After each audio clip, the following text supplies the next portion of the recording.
Hello student, welcome to creative tuition class. Student, यदि आप इस चैनल पर नए और आपने चैनल को सब्सक्राइब नहीं किया है तो प्लीज नीचे दिए गए सब्सक्राइब के बटन को क्लिक करें और चैनल को सब्सक्राइब करें और बेल आइकन का बटन जरूर दबाएं ताकि जो भी वीडियो आते हैं उसकी नोटिफिकेशन आपके पास पहुंच सके। तो स्टार्ट करता हूँ। जो वीडियो लेकर आए वो है MA second year political science और जो उसकी बुक है वो है MGP 011।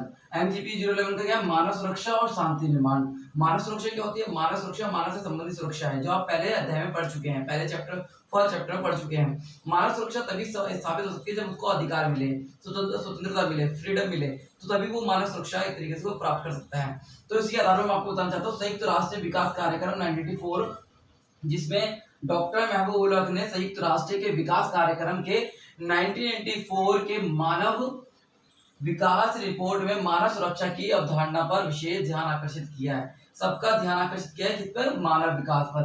मानव विकास रिपोर्ट में मानव सुरक्षा की अवधारणा पर विश्व का ध्यान आकर्षित किया है। विश्व का ध्यान आकर्षित करने के बाद वो दिखाना चाहते हैं किस प्रकार मानव के लिए सुरक्षा बहुत इंपॉर्टेंट है और क्या उनको अधिकार मिलने चाहिए। नेक्स्ट है, और कोपेनहेगन डेनमार्क ने संयुक्त राष्ट्र की 1985 समाजी विकास पर विश्व के शिखर सम्मेलन को प्रभावित करने का प्रयास किया है। तो आपको ये बता दूं कि कोपेनहेगन में क्या हुआ? डेनमार्क ने संयुक्त राष्ट्र की 1985 समाजी विकास विश्व शिखर सम्मेलन, जो आपका समाजी विकास विश्व शिखर सम्मेलन कब हुआ था? 1985 में हुआ था, और सम्मेलन को प्रभावित करने का प्रयास किया और 1994 में मानव विकास रिपोर्ट को परिभाषित के रूप में मतलब एक प्रस्तुत किया। तो मानव विकास को, मानव सुरक्षा को एक परिभाषा के रूप में प्रस्तुत किया। अब इसमें बता दूं मैं आपको कि आर्थिक सुरक्षा बहुत इंपॉर्टेंट है कि यह व्यक्तियों की निश्चित बुनियादी आय पर निर्भर है। तो बुनियादी आय जो है, इसकी जो इनकम हो रही है उस पर निर्भर रहती है। तो आर्थिक सुरक्षा बहुत जरूरी है। नेक्स्ट है खाद्य सुरक्षा।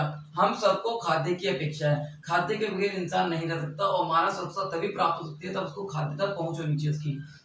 नेक्स्ट, स्वास्थ्य सुरक्षा, पर्यावरण सुरक्षा, व्यक्तिगत सुरक्षा और सामुदायिक सुरक्षा। ये मैं आपको पहले चैप्टर में बता चुका हूं, तो आप इनको और एक्सप्लेन कर सकते हैं। कर चुके हो।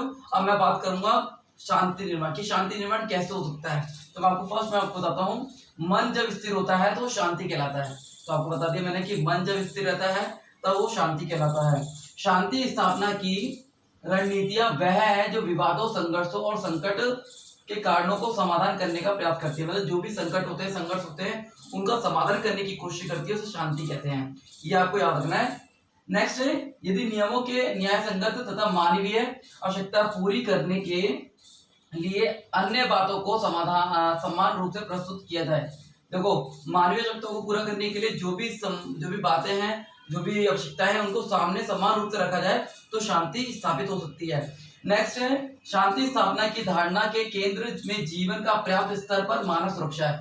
यदि हम शांति की बात करें तो उसमें मानव सुरक्षा बहुत इंपॉर्टेंट है। मानव सुरक्षा होगा तभी शांति स्थापित हो सकेगी। नेक्स्ट है, शांति स्थापना शब्द नवीनता इस विचार के पीछे पुराने धार्मिक नैतिक शिक्षण आदि को जोड़ देखा गया है। मतलब ये शांति निर्माण की बात करते हैं तो उसके ऊपर हमने पुराने धार्मिक और नैतिक शिक्षा को जानना बहुत जरूरी है, तभी शांति स्थापित हो सकती है।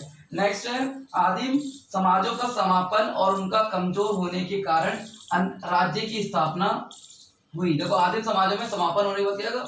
उनका जो है, उनका कमजोर होना, जो भी आदिम मानव था, आदिम समाज था, वो कमजोर हो गया। उसके बाद क्या हो? राज्य की स्थापना हुई, और राज्य की स्थापना हुई उसके परिणाम स्वरूप क्या हो? कानूनी व्यवस्था राज्य के अधिकार क्षेत्र में आ गई। जो भी कानूनी व्यवस्था थी किसके क्षेत्र में आ गई? राज्य के क्षेत्र में आ गई। और सार्वजनिक व्यवस्था को सुरक्षा और संरक्षित करने के लिए शासकों का हथियार बन गई। अब धीरे धीरे क्या हुआ? जब राज्य की व्यवस्था हुई तो कानून बनाने के लिए शासक, एक तरीके जो भी शासक होते थे उनके हाथों में सारी पावर आती थी। तो इसमें है, संरक्षित और करने के लिए शासकों का प्रमुख हथियार बन गई, और इसलिए परस्पर संबंध को बनाए रखने के लिए नियम बनाने और निर्माण करना बहुत आवश्यक है।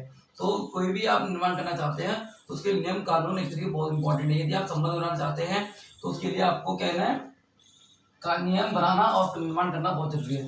तो उसमें मैंने बताया जैसे कि आपको पता है मानव सुरक्षा, तो आपने हेडिंग पढ़ चुके हैं, इसके बारे में पढ़ चुके हैं। ये मैंने बताया आपको शांति निर्माण।